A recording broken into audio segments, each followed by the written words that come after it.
installed in her heart, which was not removed properly because of the manner in which she left the hospital.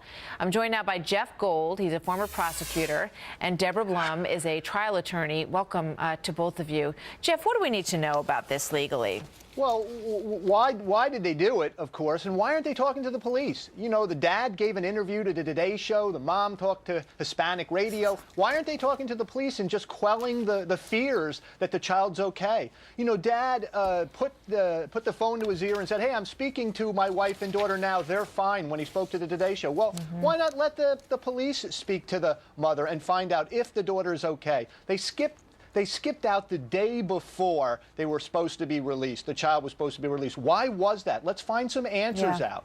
I mean, Deborah, one of the big issues here, obviously, is parental rights. This is their child. They voluntarily brought her to be treated at this medical facility.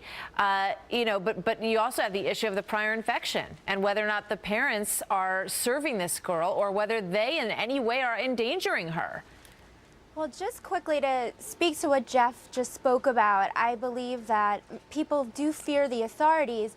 As many of my clients will tell you, the authorities will contact them and say they want to speak with them, and then they end up being arrested. So that's why the parents might not be speaking with the authorities.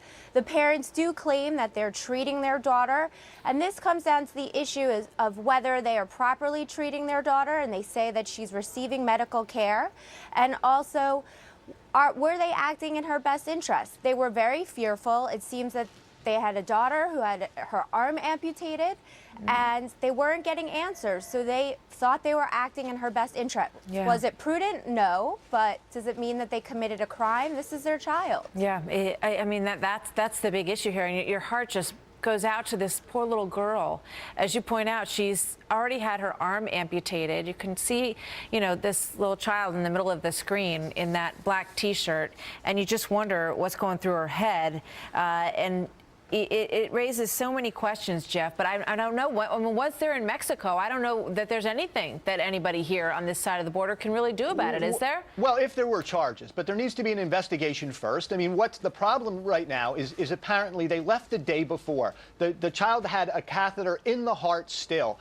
The question is the child safe? You know, if the authorities said, oh, she's safe, she's in the care of another doctor, maybe in another hospital now, I don't think anything would happen. The problem is the questions that have arisen. Why did they do this? It appears to have been they were afraid of the bill. I mean, that's an important issue to bring up, and I was just going to mention that. The father said that he felt she wasn't getting the proper care and that the bills were rising and rising, and that, you know, that is telling as well, is it not? Martha, it wasn't the proper care in the sense they did this the day before the scheduled release. But they might not just have didn't known. want to sign it. One second. They just didn't want to sign any papers or do anything as to it. You know, so you're just saying they skipped out on the bill? Well, they didn't skip out on the bill. They had insurance, apparently, that covered it, but the hospital was pressuring them. Whatever the reason was, they should have let the doctors properly check out the child. That's the parent's responsibility. We don't know if this is criminal, but they should have done that. The doctors weren't doing the right care. They felt that the doctors weren't giving the correct care, and also if they informed the doctors they were moving their child, they know that it would have taken a long time before they actually had the ability to remove their child. Deborah, it was the day before. That's all I'm saying. It was the day before. They skipped out on the hotel bill right before. Boy, there's a lot of tricky questions going around in this one.